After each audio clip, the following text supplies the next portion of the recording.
राज्यात मागील 2 दिवसांपासून पाऊस कोसळतोय। मराठवाड्यात पावसानं अक्षरशः धुमाकूळ घातलेला आहे। शेतपिकांचं नुकसान आहे। दरम्यान संपूर्ण राज्यात पावसाचा जोर शुक्रवारपासून आणखीन वाढेल असा आता एक इशारा देण्यात येतोय। हवामान खात्यानं तसा अंदाज वर्तवलाय। या कालावधीत अनेक भागात अतिवृष्टी होण्याची शक्यता वर्तवली जाते। काही भागात कमी कालावधीत अधिक पाऊस पडेल असाही अंदाज आहे।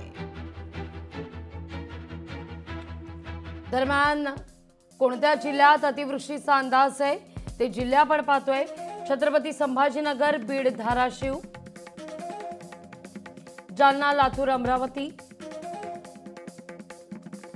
यवतमाळ, भंडारा, तर मुंबई, ठाणे, पालघरमध्ये देखील मुसळधार पावसाचा इशारा। रायगड, रत्नागिरी, कोकणातही मुसळधार पाऊस। पुणे, अहिल्यानगर आणि नाशिक,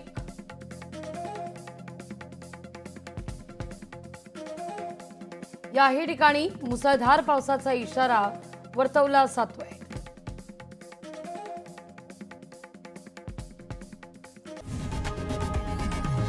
लोकशाही मराठी ऐका, पहा, जागरूक रहा।